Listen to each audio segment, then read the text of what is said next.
wabarakatuh. Salam sejahtera bagi kita semua. Bertemu lagi dengan saya Sardina Felika dari Prodi Pendidikan Sejarah. Pada kesempatan kali ini, saya akan membuat video tentang pidato politik sebagai calon legislatif DPR Pusat untuk memenuhi ujian susulan komunikasi publik dengan dosen Bapak Muhammad Isa Gautama SPD MSI. Baiklah, simaklah video saya selanjutnya. Assalamualaikum warahmatullahi wabarakatuh. Salam sejahtera bagi kita semua. Om Swastiastu, Namo Buddhaya, Salam Bajikan. Yang saya hormati Bapak Ibu, pemuda-pemudi, dan hadirin sekalian yang berbahagia. Pertama-tama, marilah kita panjatkan puji syukur kita atas kehadiran Allah Subhanahu wa Ta'ala, di mana limpah dan rahmatnya kita semua dapat berkumpul dalam keadaan sehat walafiat ini. Salawat serta salam juga marilah kita sanjung, agungkan kehadirat Nabi besar Muhammad SAW dengan lafaz Allahumma sholli ala Sayyidina Muhammad wa ala ali Sayyidina Muhammad. Beliaulah yang kita dampakkan syafaatnya di yaumul akhir nanti. Bapak Ibu yang hadir, hari ini saya akan memperkenalkan diri saya lebih dalam lagi.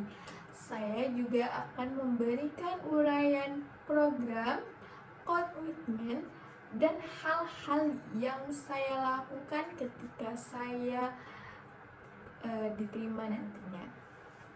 Saya Sardina Felika. Saya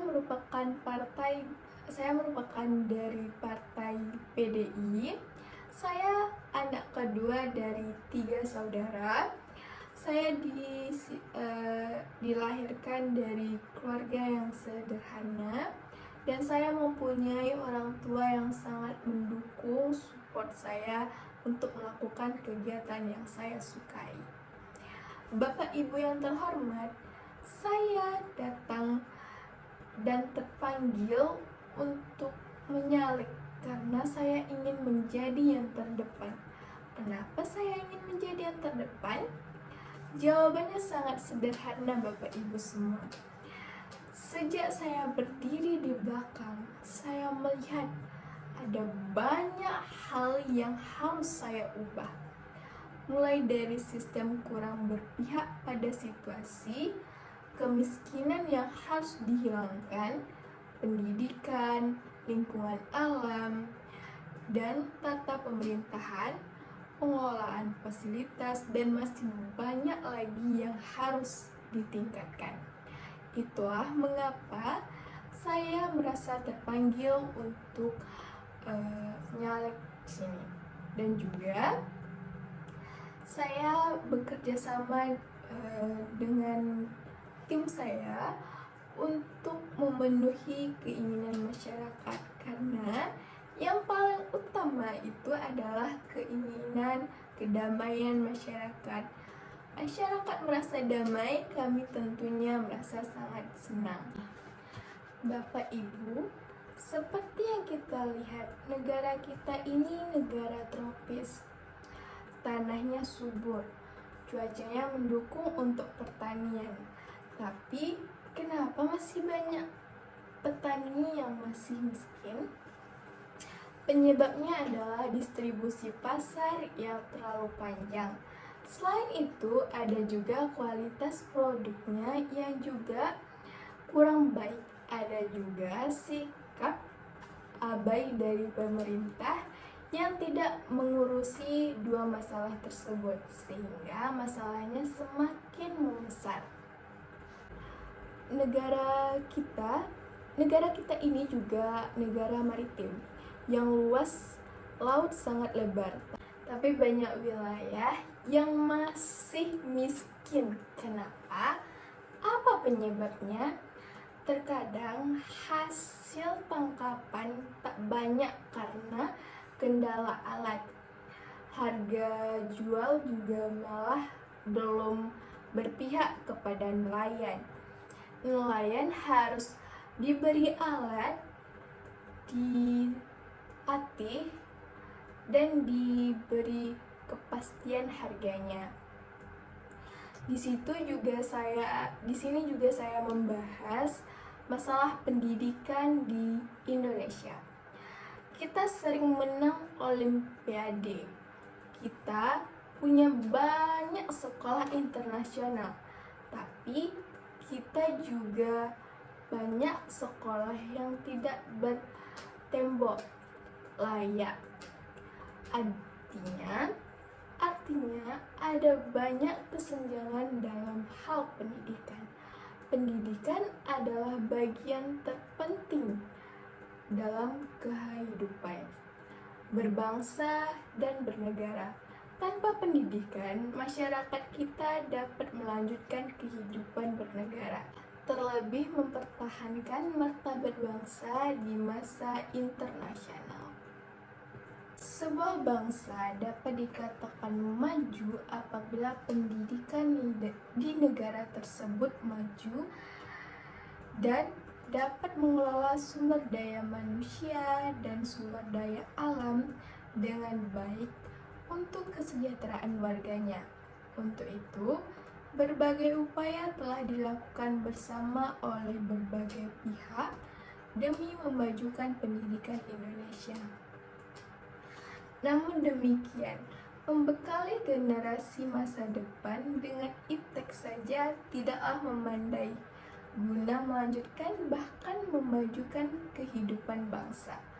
Mereka perlu mendapatkan pendidikan moral yang membentuk generasi penerus bangsa sebagai pribadi yang berakhlak mulia, jujur, dan bertanggung jawab. Pendidikan moral inilah salah satu modal untuk memperbaiki kondisi bangsa.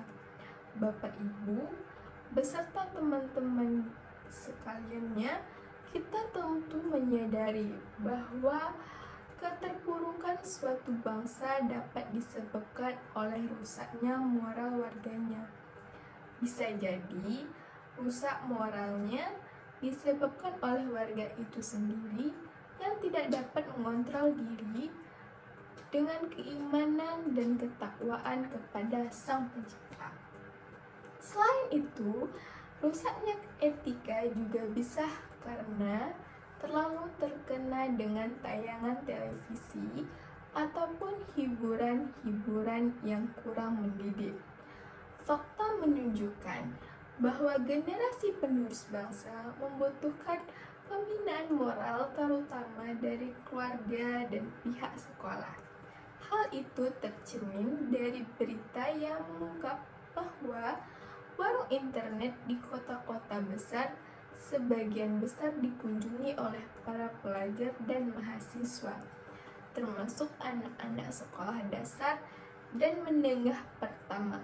Akan tetapi, ternyata sebagian pengunjung tersebut termasuk siswa SD dan SMP tidak menggunakan fasilitas internet dengan sebaik-baiknya. Mereka tidak menggunakan untuk mencari informasi atau mempelajari hal-hal yang positif, tetapi menggunakan untuk mendapatkan hal-hal yang negatif seperti pornografi. Tentunya fakta ini sangat meresahkan bagi pihak, terutama bagi para orang tua dan guru.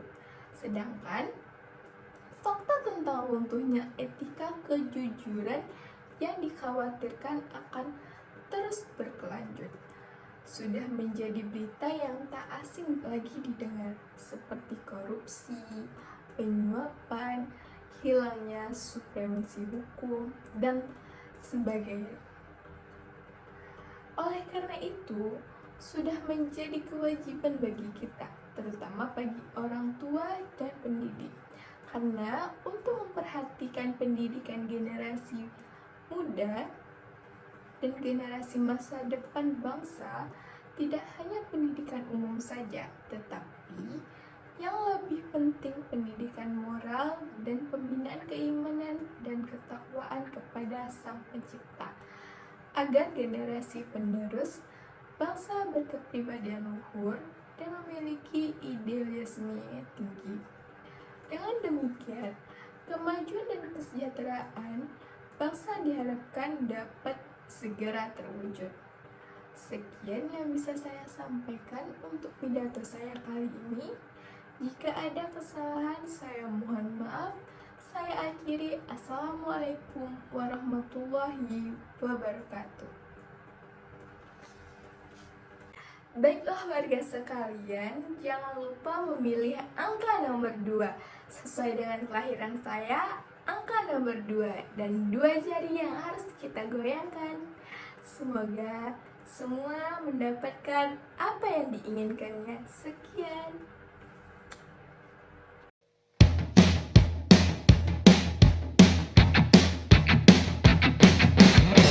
Tiba saatnya Indonesia untuk memilih.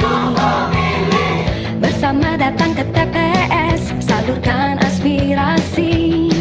Langsung umum bebas rahasia, jujur dan adil, demi Indonesia damai sejahtera. Kita memilih untuk Indonesia